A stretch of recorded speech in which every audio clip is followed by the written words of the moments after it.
Welcome, everybody, to the ALF Operations Podcast, where we talk compliance, operation, and whatever else is going on in the assisted living world.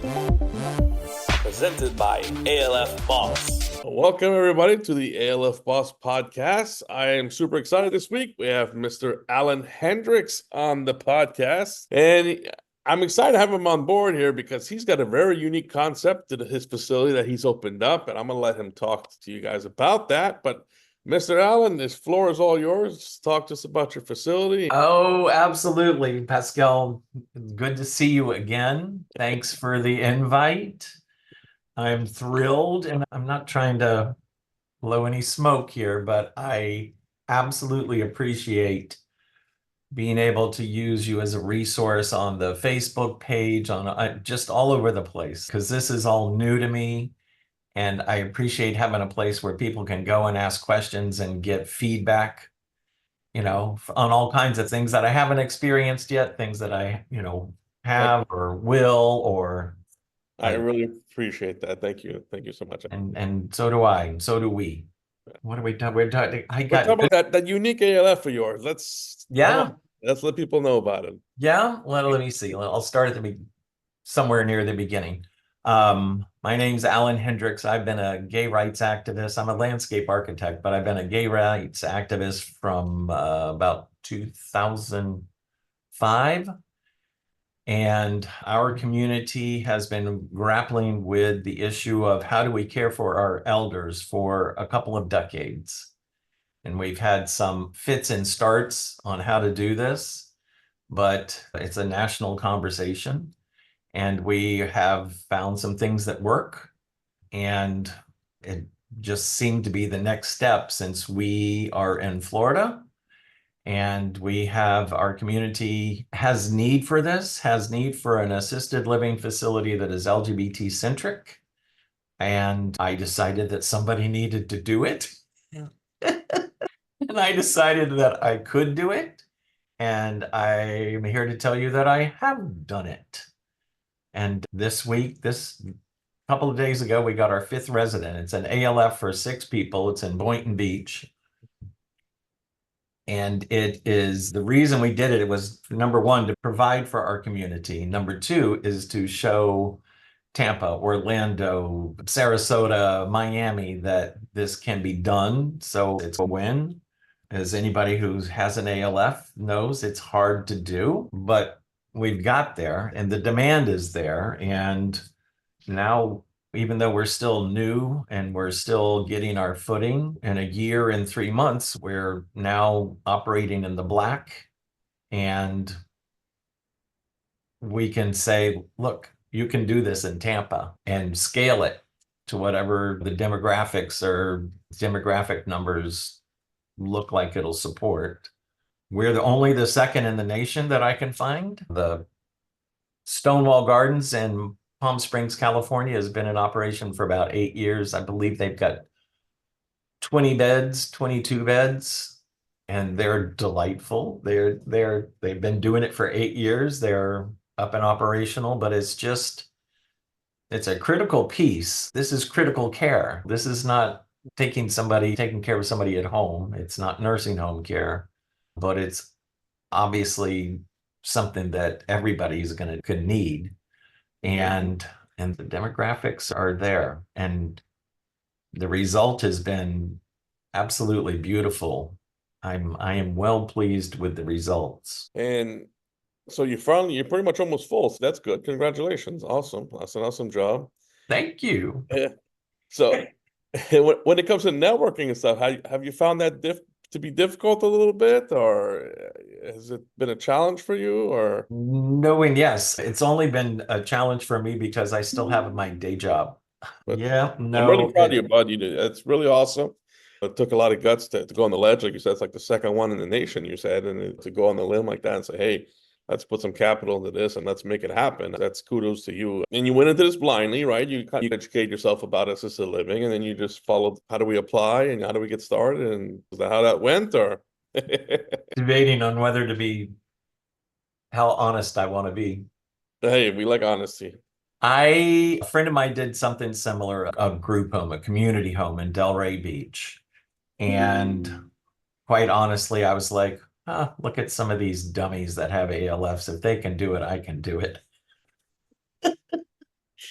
Yep, there you go. I have an entirely new respect for anybody who does an assisted living facility. But we knew it could be done. I knew we could get it done. My background is in development, so that part makes it a little easier for me. I'm used to dealing with governmental agencies and zoning and contractors and all that kind of stuff.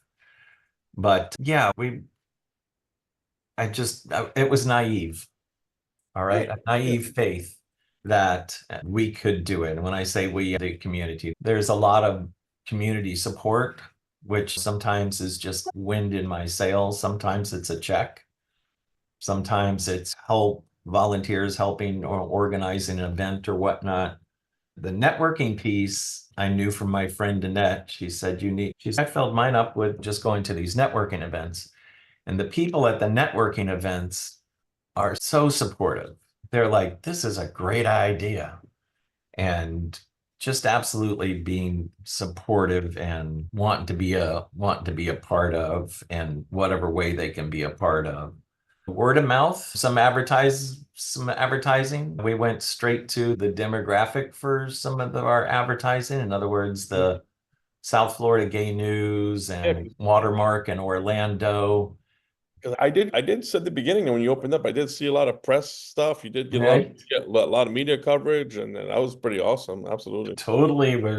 We on the opening. Now we're gonna have to work on it.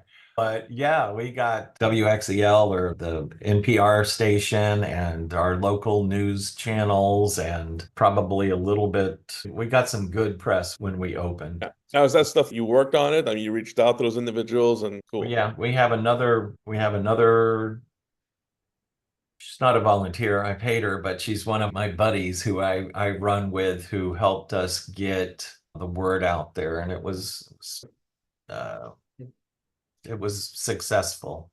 Yeah, because I remember it was all you do a good job too with your social media stuff. You guys are always having events and things like that, and I just a lot of people listen to the podcast that are getting into the industry, and they don't understand it. You got to have these type of things to get some press, to have things to post in your social media. It's a little different than usual, and it's got to look fun and exciting. Families and residents love when it looks like something. Yeah, there's something fun and something going on. Right. One, for your residents. Number two, I learned this from a guy named Pascal. Oh boy. If you spend some time every day on marketing and some time every day on compliance, does this sound familiar? It does sound familiar. Somebody listen. That's pretty cool. Awesome. I listen, brother. I'm telling you. All right. It's true. Like, just if we're up to 6 people, we're not stopping marketing. And I expect, let's throw this out into the universe, that we will open another facility in Orlando, and we will open another facility in Tampa, and we will open another facility in Broward. And the Villages is beating down my door right now to open one in the Villages. Nice. For this demographic. Yeah. So it started off as jumping off a cliff, and now it's gonna turn into something pretty cool. That sounds awesome. Right? We'll see. We'll find out. That's what happens. That's life, man. You do scary stuff, and then all of a sudden it turns into you get the reward. Yeah, so that's awesome. There's definitely a need for it, and it's definitely and nobody's doing it. And why nobody's doing it, I have no idea, but you seem to be the perfect person to lead the charge on it. And I always tell people that first one is your hardest one to open up. The other one's not so hard. You're going to know your way around zoning and all that stuff and how to put it together. And they get easier and easier. As you open them up, they get easier and easier. Somebody had to put a stake in the ground. Correct. That's what was our intention, and that's what we've done. We're not going to build our way out of this. Suffer no delusions of that.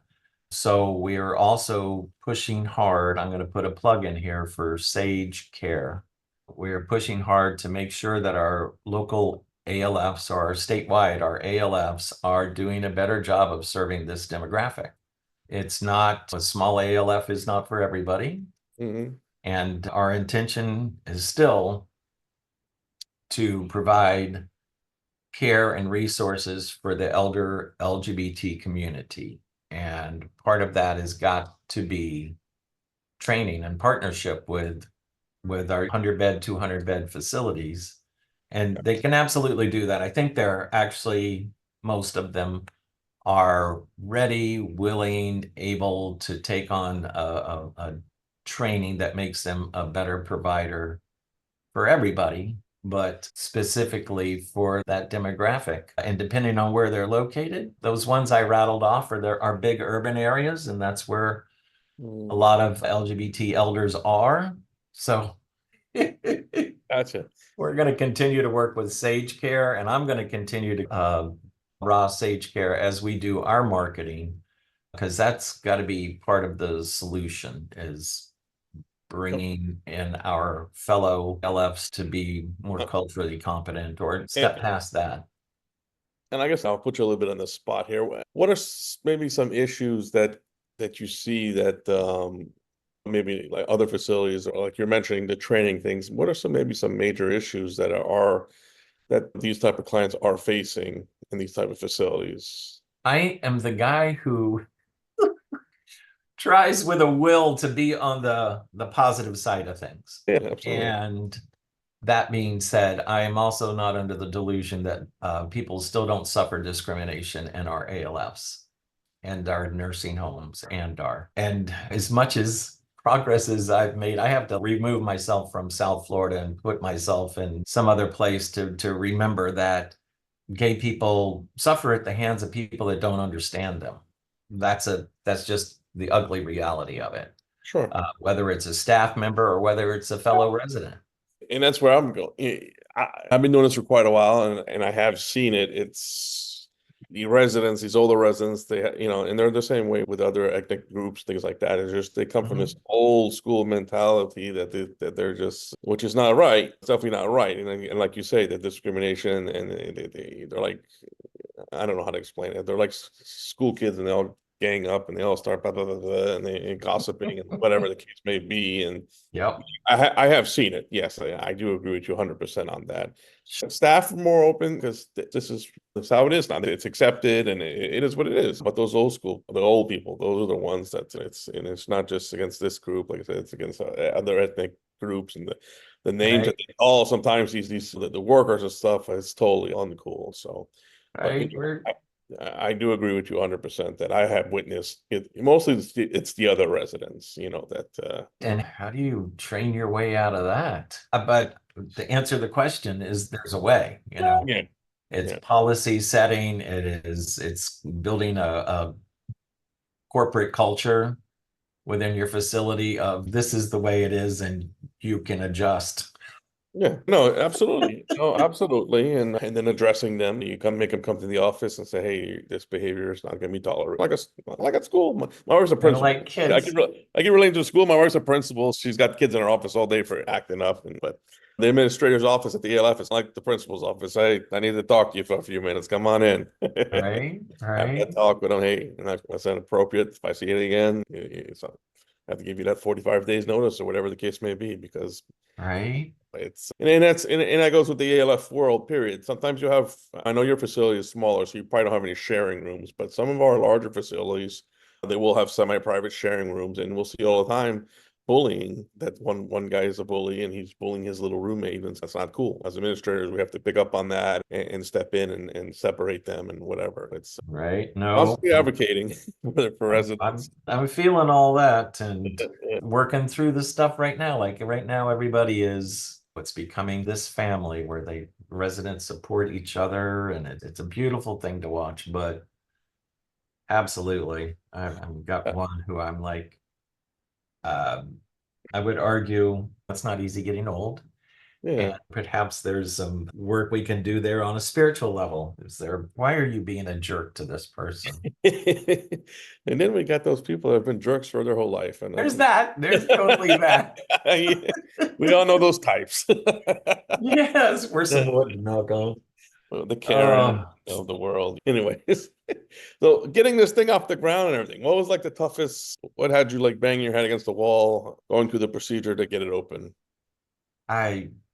Fair question. Once you're out of did fire give you a hard time getting fire stuff installed and all that? Were they cool or?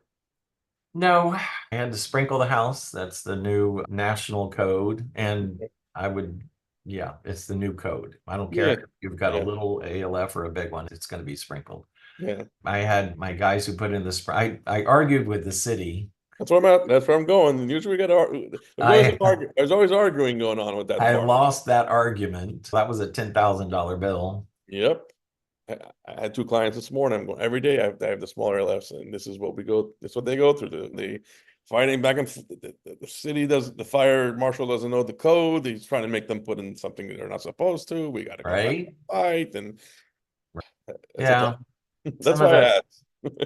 Some of that I'm used to development, which means constantly fighting with different county and cities mostly is what we do, arguing back and forth with them about what's required, what's not, and getting everything turned in, all the T's crossed, all the I's dotted. I think in hindsight, I might have leaned on my support more to help me put together the package to get through ALFA licensure. I might have, like I was probably being stingy with money, and I'm used to, I think I need to learn everything that there is to know, so I'm willing to go through it and experience it. Correct.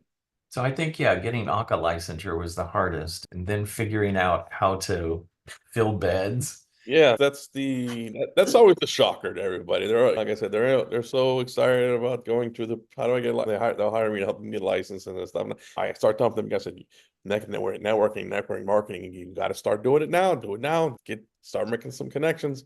And they're like, they're worried about the colors and what do I do this and then the furniture. I'm like, listen, that's cool, that's important, but that other stuff is way more important. And they never listen. And then they open up and it's now where are the customers, the residents going to come from? And I'm like, didn't I tell you to work on this? So I keep preaching that stuff a lot. And it's because individuals think they're so excited about the business. I'm going to open it. And it's very important to make sure it looks nice and it's clean. And you know, they're part of the product. But that's not going to bring you the customers. You can have the nicest facility in the whole state of Florida, but if you don't have the right people to send you the referrals, it's going to sit empty for a little while. Eventually, maybe word of mouth will spread down the road, but to begin out, you got to make some connections. So I get you. It's like the shocker. Like now, what do we do? Yeah, the whole process and yeah, the physical plant stuff, that's fun for It's me. fun. Yeah, no, it's fun. And I work with a lot of clients and I got I registered my LLC and I got my business cards and they're all excited. And then I'm like, okay, these are not really important things to be honest with you, but I'm glad it's the entrepreneur thing. You get really high at first and you're all excited. You're doing all these things. You're imagining how great it's going to be. Then reality kind of sets in and it's like, oh, but then it comes back up. And then the enthusiasm once you get it rolling. That's just how Right. entrepreneurship. You know Orion over in Cape Coral. Oh yeah, absolutely. Yeah. Yeah. I love that man. We've got reciprocal agreements in case of category 5. And he asked me the other day, where are you getting your heads in beds? And I was like, one is a placement agency that heard about us through the Palm Beach Post article, we'll say. Articles, okay. And another was word of mouth, and another was Google search or Google ad, and another was Compass Community Center. So that's good. Your eggs or your marketing is being effective, or you're getting feedback from the market in different areas. And of course, networking. All the networking events people should absolutely go to, because you start building those relationships, just one and done. And I always tell bonus points, if you're a good person, you're a good personality, whatever, start hosting your own networking events, and those are more powerful. Right. You're holding them, and when you get to that level, that's when a lot of magic starts happening. It's your event, it's your place, you're making everybody happy with the food and whatever the heck you got going on. And right. So yep. But listen, I'm super proud of you, doing a great job, and I'm glad to hear that expansion is on the horizon. Definitely pursue with that. because it's definitely needed for sure. We're going to get our feet underneath us. However, yeah, don't want to.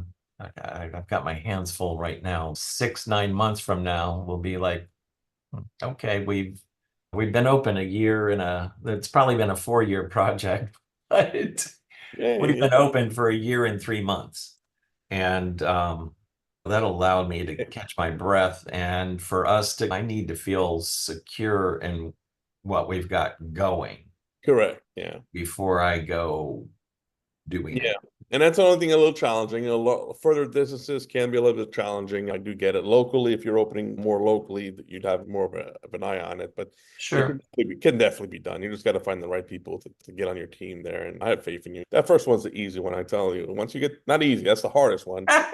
And then they get easier. That's what I meant to say. That first one is the hardest one. Now you got experience, the hoops and everything. And moving forward, it should be smooth sailing, my friend. I will trust you on that. If not, call me. You can always reach out to me anytime. I got you, brother. I'm telling you, in hindsight, I probably would have used more resources. I don't have any regrets the way I did it, but you learn. You learn that good. Somebody else can do my simp. Yeah, but at least you won't be getting ripped off by other people. There are some people that charge like outrageous amounts for some of this stuff, all that stuff. I'm like, how much? Oh man, you gotta be kidding. That's crazy. But you at least what the working titles. You can't. Nobody's gonna BS you that, hey, I'm gonna charge you this much. You're like, no, you're not, because that's crazy. And that's the reason part of it. Maybe I'm a control freak, but I also want to learn if I'm gonna delegate something to somebody else, I want to know what they're supposed to be doing. That's what. Yeah, exactly. Right. All right, listen, it's all right. Time flies. We're having fun. It's Friday. I'm gonna let you go. I know you got a lot of stuff going on, but always a pleasure. I'm super proud of you, and keep up the great work. And we'll be in touch. All right, my brother. Take care. All right, have a good one. Happy Friday. Happy Friday.